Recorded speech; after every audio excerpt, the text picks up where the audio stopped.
Alberta Premier Jason Kenney says supervised consumption sites across Alberta could be closed or relocated. Not for sure yet, but it's a possibility. He said the preliminary report revealed that there's a lot of crime and disorder around the sites. Many applaud his thoughts, while others, like Lethbridge West MLA Shannon Phillips, who lives in downtown Lethbridge, says the site has actually saved hundreds of people's lives.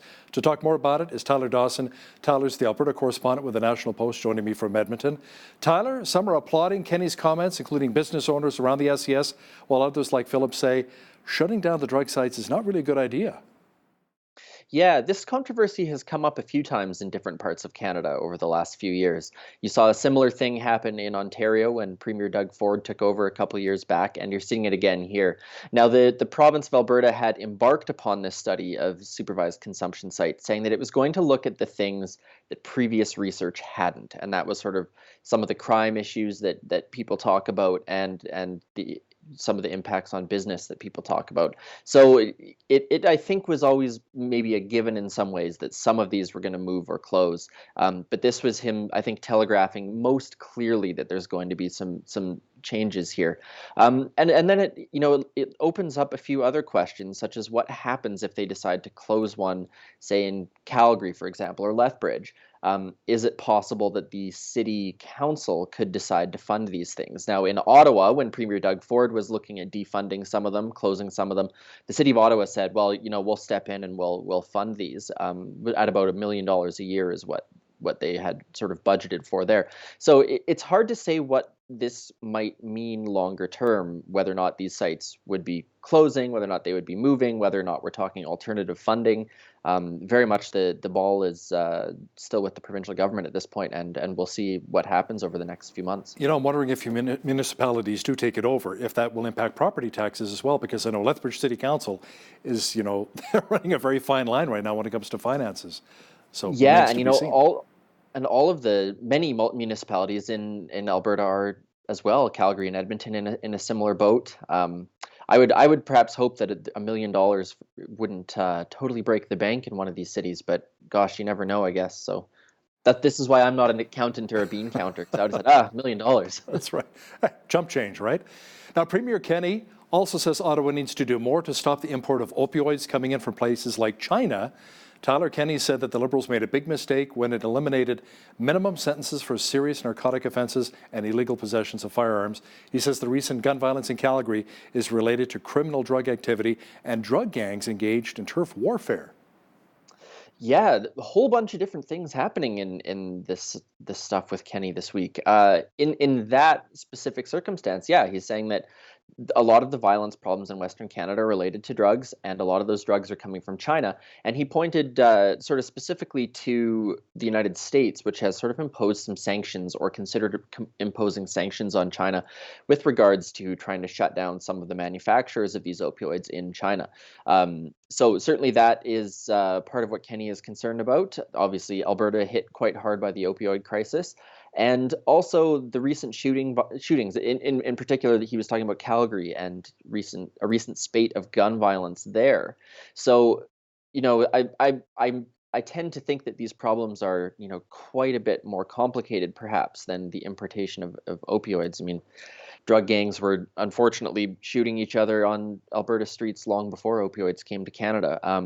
And when there were mandatory minimum sentences, I'm not sure you saw a tremendous drop in these things.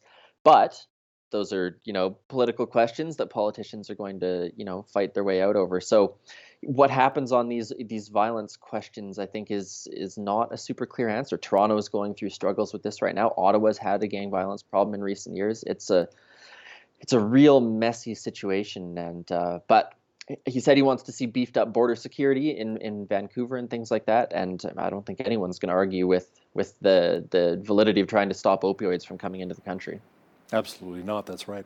The Canadian Federation of Independent Business, Tyler, upgraded the Alberta government from an F, as in fail, to a B- on red tape reduction. Needless to say, Kenney and company were pleased with the announcement. Now, does this actually mean that Alberta's become a more attractive place to invest in?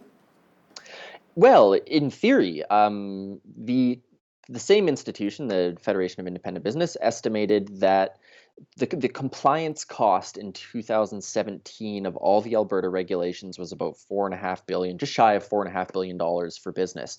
So, as the theory would go, if you reduce some of this regulation, some of this burdensome red tape, you ought to be having more money with business owners to spend on expansion or hiring new staff or what have you.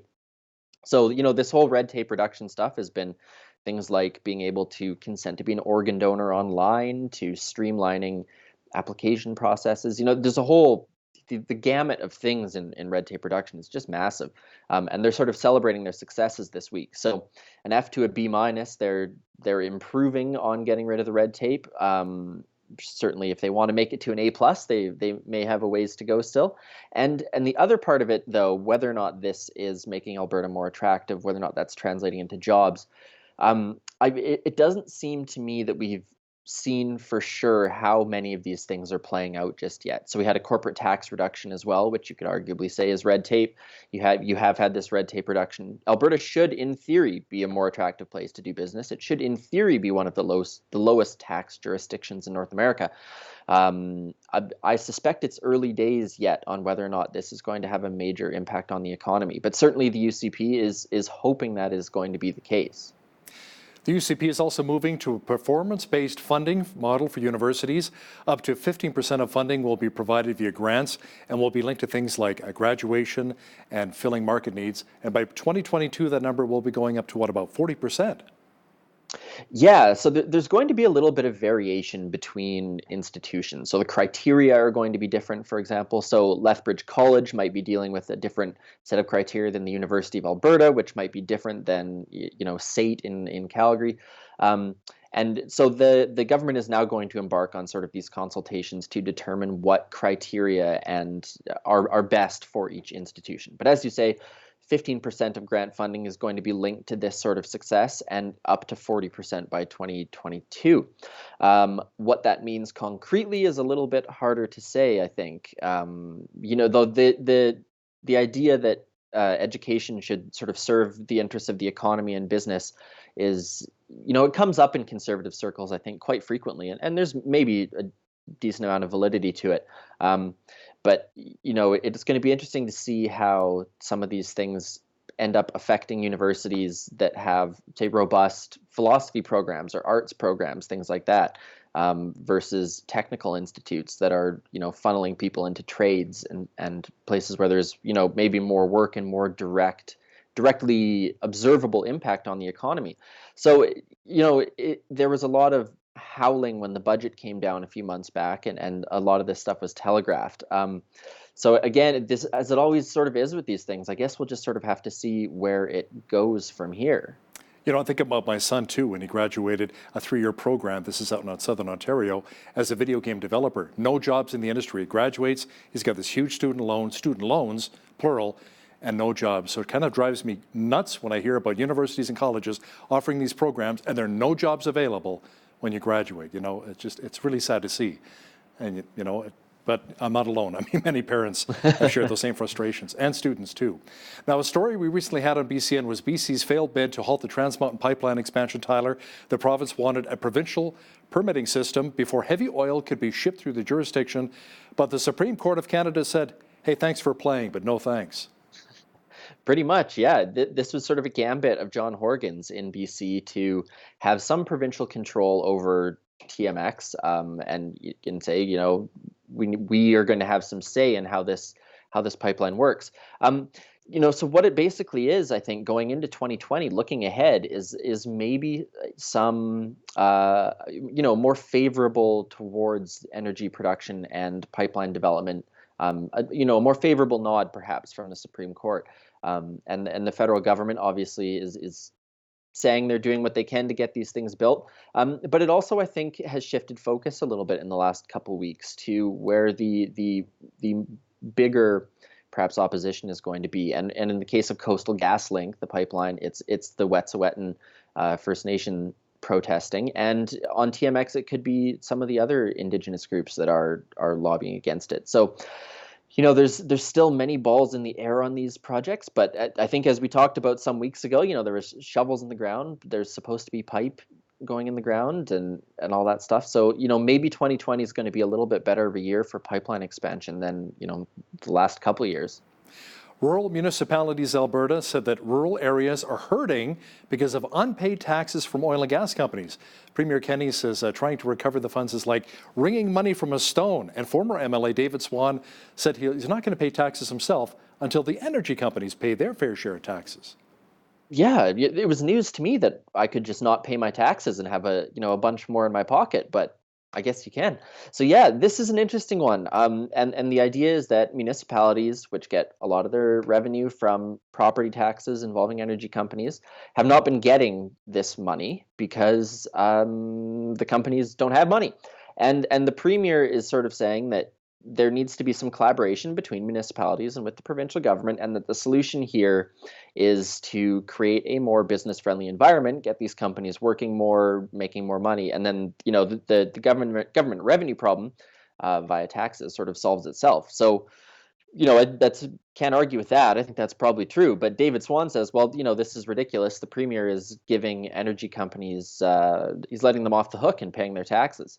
And so he's sort of urging a tax revolt, saying, well, if they don't have to pay taxes, well, I won't either. On that front, good luck to the former Liberal leader. I don't know how one actually does that, but that is the issue here. And as we talked about a little bit earlier on this, municipalities are facing budgeting problems, some cuts in provincial funding, things like that, and so they are noticing for sure these holes as they go into budget making season. So how each municipality comes up with solutions to this, I do not know. Time will tell. Gosh, time will tell once again, won't it? Absolutely. Let's talk about these abandoned orphan wells. These wells we see all across the province here. There's so many of them, thousands of them, and a lot of these energy companies are just walking away, including the reclamation, being able to restore the earth. Is the government, is the province actually putting any pressure on these oil and gas companies to clean up? Yeah, I think they have been. There was a couple big stories last year about this, and sort of saying that these wells are being abandoned, and then it becomes the responsibility of the province, the government, to clean them up. And one of the things that happened, I think late last year, maybe early this year, but I think late last year, was Premier Jason Kenney, when he was speaking in Ottawa to the federal Liberals, saying that, look, there's a business not a business opportunity. There's an economic opportunity here. If you can kick in some money, the government being responsible for reclaiming these things, we can put more Albertans back to work. So it's a little bit of a New Deal government job creation kind of thing going on. But it is true that if there is money that needs to be put into these things to clean them up, then there is money for more jobs. So that's an issue that I don't see going away anytime soon, and it's an interesting one to follow because it's very complicated, and it is not doesn't have quite the zing of some of the other things in Alberta politics, but it just keeps going along in the background here, and it is really important. And landowners are upset, municipalities are upset. There's a whole lot of people affected by this. Now, speaking of Alberta politics, we're into a new year, 2020. Where do you see the relationship going between Premier Jason Kenney and NDP leader Rachel Notley? Lots of tension still at the ledge? Yeah, I would say that is fair. I don't think it's going away anytime soon. I think the UCP had a lot of its sort of really contentious stuff last year, and that made for an especially acrimonious relationship between the two. There were so many things at the end of the NDP's tenure that it was so strange to watch, where they agreed with each other. They agreed on price curtailment, for example. Is maybe that's the big one that comes to mind. There's quite a bit of agreement between the UCP and the NDP on some of these core questions about the economy and getting people back to work and things like that. With the UCP in government, I think those areas of common ground have deteriorated a little bit, and I think that there are some things that the UCP has done that the NDP is considerably more ideologically opposed to, perhaps, than the UCP was to some of the things the NDP did at the end of their term. That's not particularly well thought out, but that's sort of how it seemed to me. And so I think the question in 2020 is going to be, what is sort of on the docket for the UCP, and are they going to have anything coming from their backbench, like the conscience rights bill we talked about recently? Do they have some things from the backbench that are things that many conservatives want, think people in the conservative base want, but also are sort of just the NDP loves to see those issues because they can make so much hay with them. So I think those are some of the things that I'm going to be watching over the next year to see how that relationship continues. You know, that relationship between Kenney and Notley kind of reminds me of the Battle of Alberta. It's back again, baby. It is. Never stops. Yeah. Our legislative reporter and the Alberta correspondent with the National Post, Tyler Dawson, thanks for joining me today from Edmonton. Thanks, Hal.